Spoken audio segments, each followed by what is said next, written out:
Assalamualaikum warahmatullahi wabarakatuh. Oke, baik, langsung saja. Perkenalkan, nama saya Rifah dari kelas 12 MIA 1 sebagai moderator. Kenalkan, nama saya Iman Maulidin dari kelas 12 MIA 1 sebagai pemateri.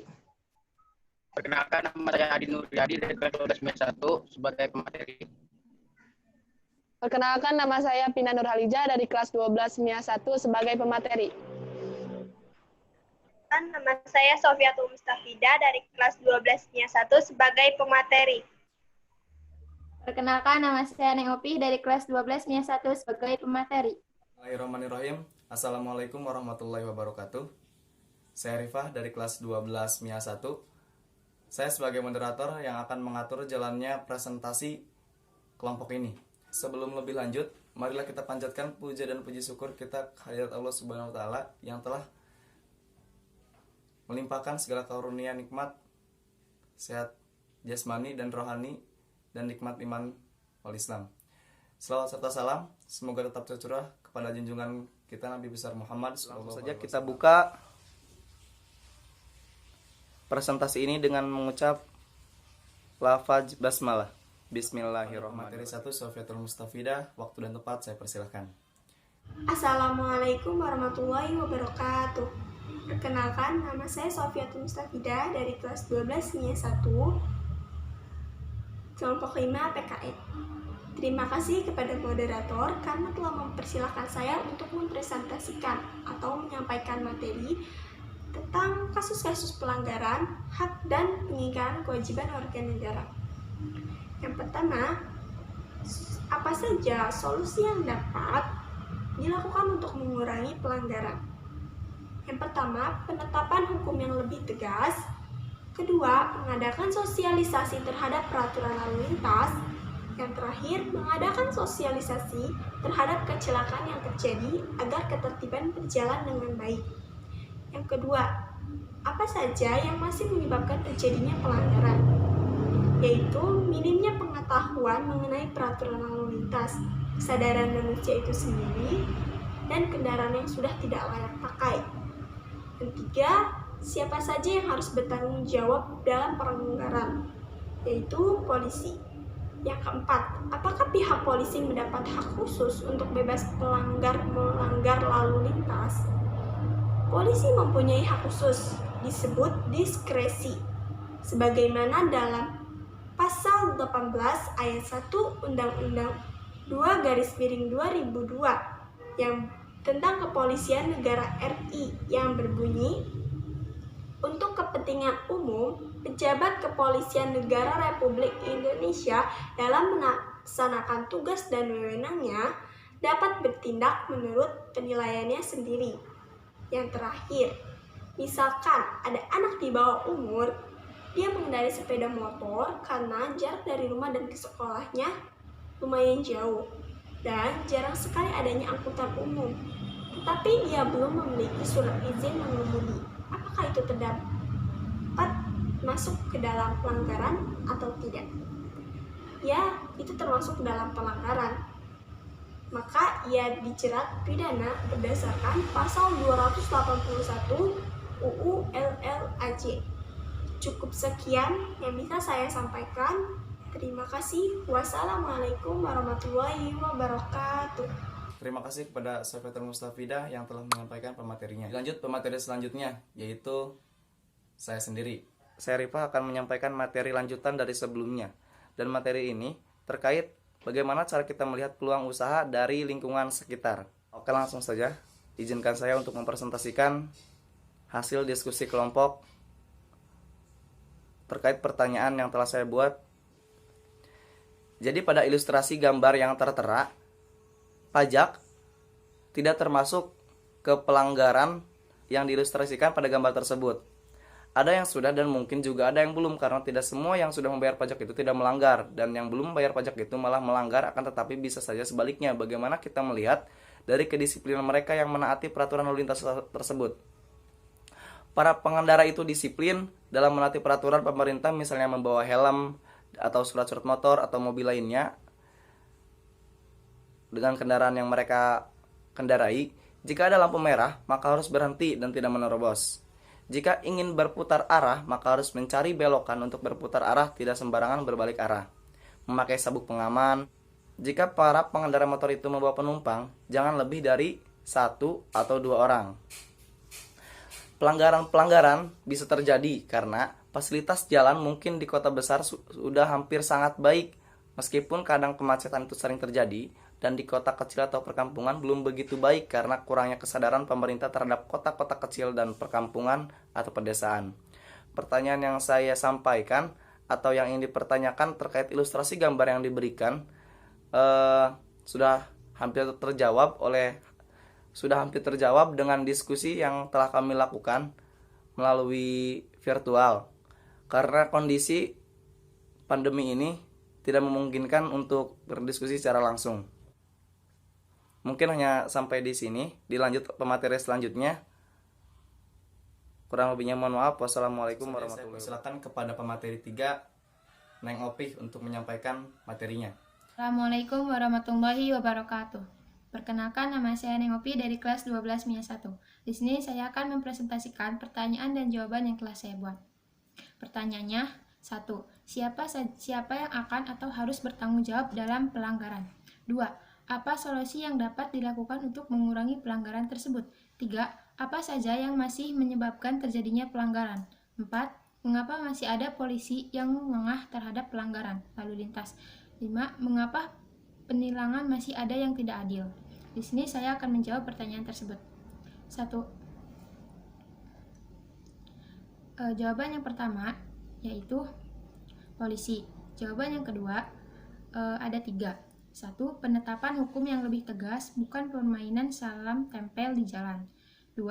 Mengadakan sosialisasi terhadap peraturan-peraturan berlalu lintas, terutama pada sekolah-sekolah. 3. Mengadakan sosialisasi tentang kecelakaan yang terjadi di jalan akibat ketidaktertiban lalu lintas dan menjalin hubungan yang baik dengan masyarakat. Yang ketiga, ada 10. 1. Minimnya pengetahuan mengenai peraturan dan rambu lalu lintas. 2. Kesadaran manusia itu sendiri. 3. Kesadaran yang digunakan sudah tidak layak atau melebihi ketentuan standar. 4. Dari kecil sudah terbiasa melihat orang melanggar lalu lintas atau bahkan orang tuanya sendiri. 5. Hanya patuh ketika ada polisi yang patroli atau melewati pos polisi. 6. Memutar balikan ungkapan. 7. Tidak memikirkan keselamatan diri atau orang lain. 8. Melanggar dengan berbagai alasan. 9. Faktor manusia, faktor kendaraan atau sepeda motor, faktor kondisi jalan raya. 10. Melanggar aturan karena alasan keperluan mendesak. Jawaban yang keempat,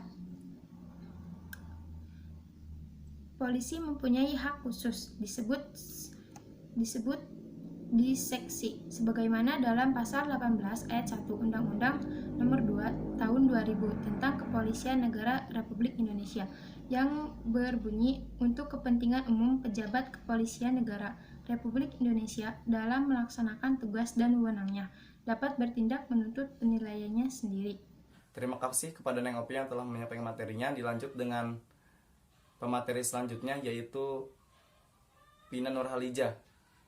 Waktu dan tempat saya persilakan. Assalamualaikum warahmatullahi wabarakatuh. Perkenalkan, nama saya Pina Nurhalijah dari kelas 12 MIA 1.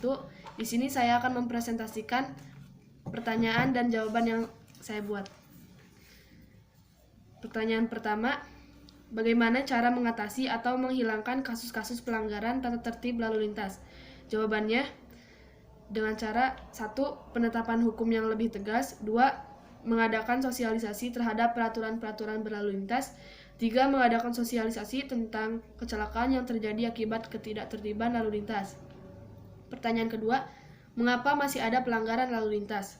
Jawabannya, karena kurangnya kesadaran masyarakat akan pentingnya menaati peraturan lalu lintas berkendara. Pertanyaan ketiga, bagaimana cara menerapkan kesadaran dalam melaksanakan tata tertib berkendara? Jawabannya, mulai dari melaksanakan patroli, sambang, sosialisasi dari satu tempat ke tempat lain, agar warga masyarakat mematuhi peraturan dan tata tertib dalam berlalu lintas. Pertanyaan keempat, siapa yang bertugas menindak pelanggaran lalu lintas? Jawabannya, polisi. Pertanyaan kelima, mengapa warga Indonesia masih menganggap sepele pelanggaran hak dan pengingkaran kewajiban warga negara dan bagaimana cara mengatasinya? Jawabannya, negara Indonesia adalah negara hukum. Meski negara kita dijuluki sebagai negara hukum, namun nyatanya masih ada saja pelanggaran hak warga negara. 1. Menaati peraturan yang telah ditetapkan oleh pemerintah. 2. Menghargai sesama. 3. Menjauhkan unsur sara dalam kehidupan berorganisasi. 4. Peningkatan kualitas layanan publik. 5. Pengoptimalan tenaga lembaga-lembaga negara. Terima kasih. Wassalamualaikum warahmatullahi wabarakatuh. Terima kasih kepada Inna Nurhalijah yang telah menyampaikan materinya. Pemateri selanjutnya yaitu Iman. Waktu dan tempat saya persilakan. Assalamualaikum warahmatullahi wabarakatuh. Perkenalkan, nama saya Iman Mauludin dari kelas 12 MIA 1 kelompok 5 PKN. Terima kasih kepada moderator yang sudah mempersilahkan saya untuk presentasi atau menyampaikan materi. Materinya yaitu tentang kasus-kasus pelanggaran hak dan peningkaran kewajiban warga negara. Oke, langsung saja. Pertama, mengapa sih sebagian orang susah untuk mentaati peraturan? Karena belum terbiasa dengan peraturan itu, atau peraturan itu belum bisa diterima oleh halayak yang luas. Dan apa saja sih solusi untuk mencegah terjadinya kasus-kasus pelanggaran hak dan pengingkaran kewajiban warga negara?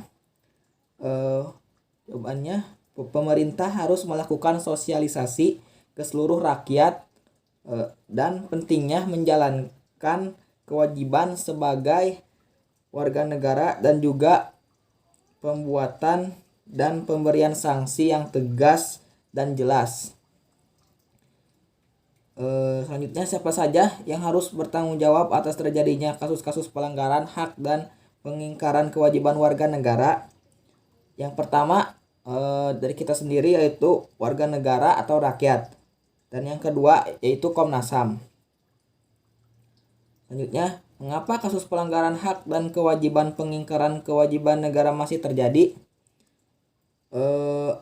Mungkin ya akibat dari adanya ketidakseimbangan antara hak dan kewajiban. Dan yang terakhir, apa peran pemerintah dalam kasus pelanggaran hak dan pengingkaran kewajiban warga negara? Yang pertama yaitu supremasi hukum dan demokrasi harus ditegakkan.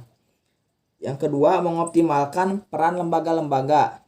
Dan yang ketiga, meningkatkan kualitas pelayanan publik. Dan yang keempat, meningkatkan pengawasan dari masyarakat. Dan yang kelima, penyebarluasan prinsip-prinsip kesadaran bernegara kepada masyarakat. Mungkin itu saja yang dapat saya sampaikan. Terima kasih. Terima kasih kepada Iman yang telah menyampaikan materinya. Dan yang terakhir adalah pemateri dari Adi Nuryadi untuk menyampaikan materi yang akan disampaikan tentang pembahasan atau hal-hal yang perlu dibahas dari kelompok ini. Waktu dan tempat saya persilakan. Assalamualaikum warahmatullahi wabarakatuh. Perkenalkan, nama saya Adi Nuryadi dari kelas 12 MIA 1. Di sini saya akan menjawab pertanyaan-pertanyaan dari tugas yang telah diberikan oleh Ibu Dede. Pertama, mengapa masyarakat seringkali tidak mematuhi aturan lalu lintas? Kedua, bagaimana cara mengatasi kasus-kasus pelanggaran tata tertib lalu lintas? Ketiga, apa yang harus dilakukan pemerintah untuk menghadapi warga negara yang melanggar tata tertib lalu lintas? Kelima, apakah peraturan tata tertib lalu lintas membaratkan para pengendara? Menurut saya, pertama, mengapa masyarakat seringkali tidak mematuhi peraturan lalu lintas? Mungkin sudah menjadi kebiasaan mencari jalan pintas tanpa menyesuaikan konteksnya, seperti mencari jalan pintas di jalan yang mana tidak tepat. Kebiasaan mencari jalan pintas ini pun semakin didukung dengan motivasi mengurangi waktu tempuh perjalanan. Mereka hanya mencoba menghemat waktu dengan tidak mematuhi manajemen lalu lintas. untuk mencapai tujuan yang menurut logika mereka lebih ringkas dan efisien. Pelanggaran lalu lintas ini sering terjadi karena kepribadian seseorang. Jadi keputusan melanggar itu dilakukan bukan dalam situasi dan kondisi tertentu saja. Yang kedua, bagaimana cara mengatasi kasus-kasus pelanggaran tata tertib lalu lintas? Menurut saya ada 3. Yang pertama, adanya penegakan hukum yang kuat. Jadi, jika pemerintah menegakkan hukum yang kuat, insya Allah para pengendara bakalan tertib. Oke, yang kedua, tidak menerima suap. Jika pemerintah tidak menerima suap, maka akan kuat itu peraturannya. Peraturannya harus lebih ketat. Jadi jika membuat peraturan, pemerintah itu harus ketat. Jangan hanya sebagai formalitas saja. Oke, lanjut. Siapa yang bertanggung jawab atas pencatatan lalu lintas? Menurut Undang-Undang Nomor 22 Tahun 2009 tentang Lalu Lintas dan Angkutan Jalan, yang berperan yaitu satu kesatuan sistem yang terdiri atas lalu lintas, angkutan jalan, jaringan lalu lintas, dan angkutan jalan, prasarana lalu lintas dan angkutan jalan, prasarana kendaraan, pengemudi, pengguna jalan, serta pengelolaannya. Yang terakhir, apakah peraturan lalu lintas ini memberatkan para pengendara? Menurut saya tidak. Menurut saya tidak memberatkan, karena peraturan lalu lintas ini mengajarkan hal positif. Karena dengan kita menaati tata tertib lalu lintas, insya Allah kita aman dari segala macam bahaya. Meskipun kecelakaan itu tidak dijadwalkan atau tidak diinginkan kan. Tetapi seenggaknya kalau kita menaati peraturan lalu lintas, insya Allah kita bakalan selamat. Jadi itu. Sekian, terima kasih. Wassalamualaikum warahmatullahi wabarakatuh. Terima kasih kepada Adi Nuryadi yang telah menyampaikan materinya, dan terima kasih buat teman-teman semua. Dan untuk lebih jelasnya, mungkin kalau apabila ada pertanyaan atau hal-hal yang kurang jelas, bisa tanyakan kepada kelompok kami atau langsung ke guru mata pelajaran yang bersangkutan.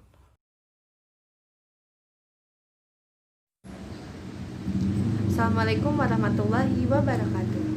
Saya Reni Salim Santoso, perwakilan dari kelompok sebelah, ingin bertanya kepada kelompok kalian. Dalam pasal 28 ayat 3 menjelaskan bahwa kita sebagai warga negara memiliki kebebasan untuk berserikat, berkumpul, dan juga menyuarakan pendapat. Sebagaimana yang kita ketahui bahwa menyuarakan pendapat merupakan suatu hak bagi warga negara. Akan tetapi, akhir-akhir ini banyak sekali terjadi para aktivis yang menyuarakan pendapatnya berupa kritikan kepada pemerintah, akan tetapi mereka malah mendapatkan sanksi berupa denda dan juga penjara. Pertanyaannya, apakah hal tersebut merupakan sebuah pelanggaran terhadap hak? Dan bila terjadi sebuah pelanggaran, mengapa Komnas HAM tidak menyuarakan suaranya, malah tanda kutip bungkam soal hal tersebut?